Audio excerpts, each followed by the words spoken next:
Assalamualaikum warahmatullahi wabarakatuh. Channel ini membahas tentang dimensi sejarah Indonesia. Materi video ini diambil dari berbagai sumber. Buang energi negatif dan ambil sisi positifnya. Selamat menyaksikan. Perjalanan Ma'rifat Sunan Kalijogo mendapat makom wali. Sunan Kalijogo atau Raden Syahid, beliau merupakan putra seorang tumenggung namun tidak mau mewarisi kekuasaan ayahandanya. Beliau malah memilih jalannya sendiri dengan mendedikasikan dirinya dalam perkembangan Islam di tanah Jawa, yang pada akhirnya membawa beliau menjadi salah satu dari 9 wali. Nama beliau akrab di kalangan masyarakat Islam Jawa, dan pada keadaan yang sesungguhnya Sunan Kalijogo adalah wali yang bisa diterima oleh berbagai pihak. Sunan Kalijogo berguru dengan Sunan Bonang, seseorang yang mempunyai ilmu yang tinggi.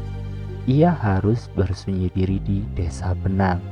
Kehebatan Sunan Kalijogo tidak lepas dari berbagai zikir ma'rifah dari sang guru, yaitu Sunan Bonang, di mana beliau memberikan bekal yang luar biasa kepada muridnya.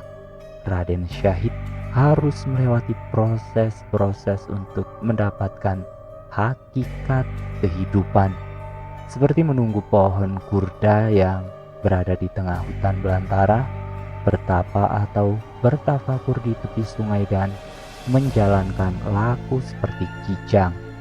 Ketika berada di tengah hutan belantara, tempat tumbuhnya pohon kurda, maka Sunan Kalijogo tidak boleh meninggalkan tempat tersebut selama 1 tahun. Lalu Sunan Kalijogo disuruh ngaluat, yaitu menanam pohon gardu tersebut yang berada di tengah hutan, tepatnya di dalam Goa Sorowati, Panceng, Tuban.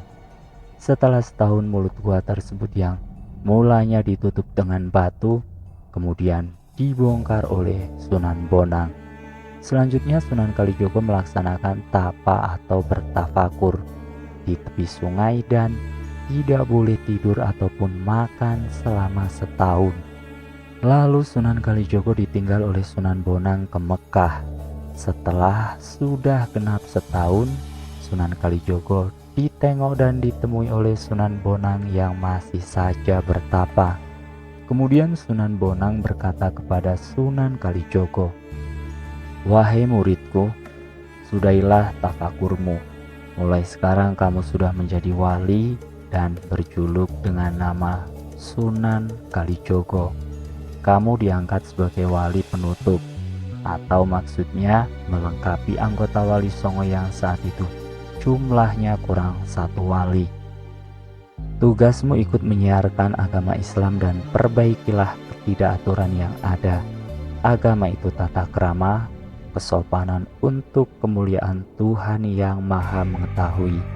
Kamu harus berpegang kepada syariat Islam serta segala ketentuan iman hidayah. Hidayah itu dari Tuhan yang Maha Agung, yang sangat besar keanugerahannya.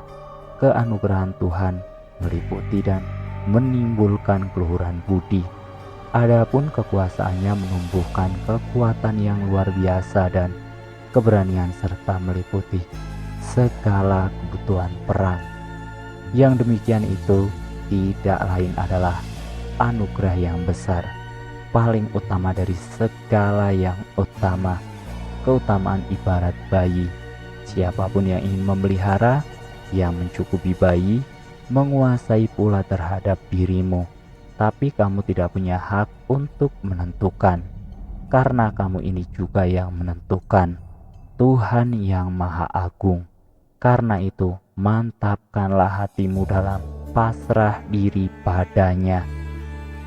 Setelah Sunan Bonang menyampaikan penjelasannya untuk Sunan Kalijogo, ia pun meninggalkan tempat itu. Sunan Kalijogo juga berterima kasih kepada Sunan Bonang atas semua nasihat yang ia berikan.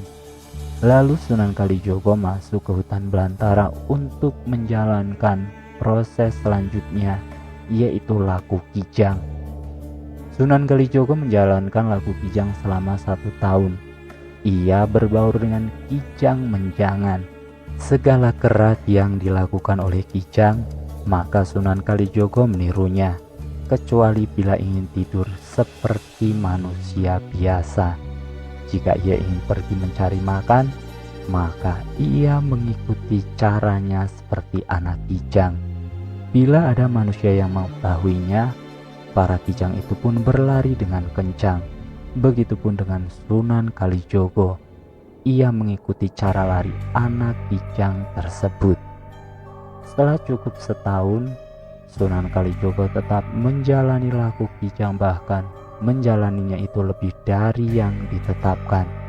Ketika Sunan Bonang bermaksud untuk sholat ke Mekah, dalam sekejap mata Sunan Bonang sudah sampai di hutan tersebut. Sesampainya di dalam hutan, Sunan Bonang bermaksud untuk memberitahu kepada Sunan Kalijogo bahwa proses menjalani laku Kijangnya telah selesai. Tetapi saat Sunan Bonang melihat Sunan Kalijogo, ia masih dalam proses tersebut. Ketika Sunan Bonang mendekatinya, ternyata Sunan Kalijogo malah berlari kencang untuk menjauhinya. Sunan Bonang marah terhadap sikapnya Sunan Kalijogo. Ia pun berkata, "Wali Wadat pun aku tak peduli memanaskan hati kau Kijang. Bagiku memegang angin yang lebih lembut saja tidak pernah lolos. Yang kasar akan lebih mudah ditangkap, mustahil akan gagal. Kalau tidak berhasil sekali ini, lebih baik aku tidak usah jadi manusia. Lebih pantas kalau jadi binatang saja."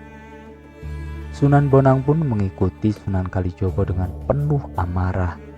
Ia melemparkan nasi 1 kepal ke punggungnya Sunan Kalijogo. Lalu ia pun melemparkan nasi 1 kepal ke punggungnya Sunan Kalijogo. Ia pun berlari agak lambat. Kedua kakinya Sunan Bonang melemparkan ke arah lambungnya. Lalu Sunan Kalijogo jatuh terduduk dan ketiga kalinya Sunan Bonang melemparkan nasi tersebut, barulah Sunan Kalijogo ingat dan sadar. Ia pun langsung berbakti kepada Sunan Bonang. Ia berlutut hormat dengan mencium kaki Sunan Bonang. "Jebeng rohani roh yen sira nyuwun wikan kang sifat hidayatullah, munggo kajiyo mring Mekah merga suci. Anbambila toya Zamzam ring Mekah yo banyu kang suci. Serta ngalap barokah Kanjeng Nabi panutan Sunan Kalijogo anggap bekti. Angaras podo pamit sikro lumaris." Yang artinya, "Anakku, ketahuilah olehmu, bila kau ingin mendapatkan kepandaian yang bersifat hidayatullah, naiklah haji menuju Mekah dengan hati tulus dan suci. Ambillah air Zam-Zam ke Mekah, itu adalah air yang suci, serta sekaligus mengharapkan berkah syafaat Kanjeng Nabi Muhammad yang menjadi suri tauladan manusia." Sunan Kalijogo berbakti, mencium kaki gurunya dan mohon diri untuk melaksanakan tugasnya itu, segera menuju ke Mekah. Dari situ kemudian Sunan Kalijogo naik haji bertemu dengan Nabi Khidir atau Pupuh Durma. Saat Sunan Kalijogo ingin ke Mekah, ia harus melewati hutan, naik gunung, turun jurang.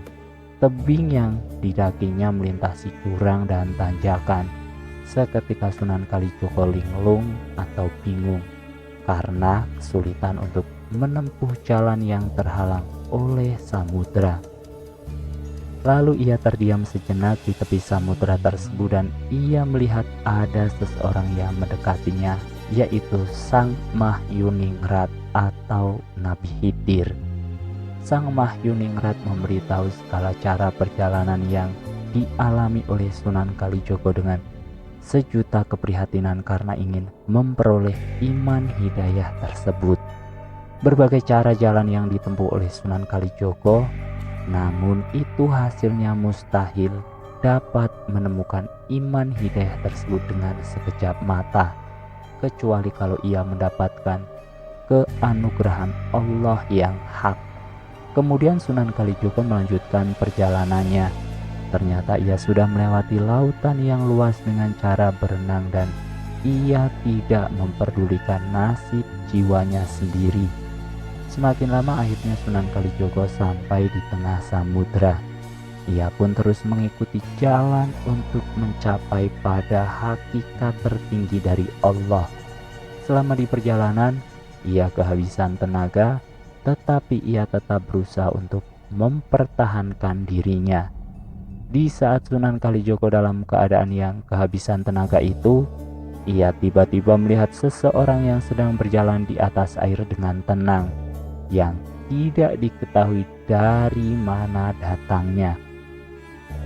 Seketika itu pula Sunan Kalijogo sudah dapat duduk tenang berada di atas air tersebut walaupun dalam keadaan bingung.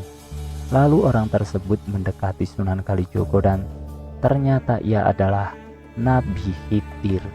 Nabi Khidir pun berkata, "Cucuku, di sini ini banyak bahayanya. Kalau tidak mati-matian berani bertaruh nyawa, tentu tidak mungkin sampai di sini. Di tempat ini segalanya tidak ada yang dapat diharapkan hasilnya. Mengandalkan pikiranmu saja masih belum ada apa-apanya. Biarpun kamu tidak takut mati, kutegaskan sekali lagi, di sini kau tidak mungkin mendapatkan apa yang kau maksudkan." Kemudian yang terakhir Nabi Khidir memberi wejangan kepada Sunan Kalijogo atau Pupuh Dandanggulo tentang iman hidayah atau hakikat kehidupan. Nabi Khidir memberitahu caranya agar mendapatkan iman hidayah tersebut. Ia menjelaskan Sunan Kalijogo awal pertama untuk mendapatkan petunjuk tersebut. Ia harus masuk ke dalam tubuhnya yang melalui telinga.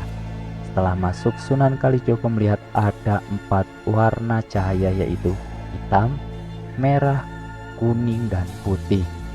Maksud 4 warna ini adalah penghalang hati untuk menghalangi manusia bersatu dengan Tuhan. Penghalang hati ini mempunyai kelebihan, yaitu hitam adalah mudah sakit hati, marah, dan membabi buta. Itulah hati yang menjadi tertutup kepada kebajikan. Merah adalah nafsu yang tidak baik dan mudah emosi dalam mencapai tujuan. Itulah hati yang sudah jernih akan tertutup dengan nafsu ini. Kuning adalah menghalangi timbulnya pemikiran yang baik. Kecuali putih adalah membuat hati serta suci yang penuh kedamaian. Kemudian Nabi Khidir mengajarkan kepada Sunan Kalijogo bahwa Allah adalah sumber kebahagiaan dan kedamaian melalui rasa yang ada di dalam batin. Hakikat rasa ini merupakan kemampuan untuk merasakan kehadirat Allah, sehingga jiwa menjadi mantap dalam menjalani kehidupan. Jadi manusia harus menghadapi realitas yang mutlak berada di dalam diri manusia itu sendiri, sehingga manusia dapat bersatu dengan Allah baik di dunia maupun di akhirat. Banyak hal yang diberikan oleh Nabi Khidir yang membuat makrifat Sunan Kalijogo naik level atau tingkatan. Wallahu a'lam bishawab. Wassalamualaikum warahmatullahi wabarakatuh.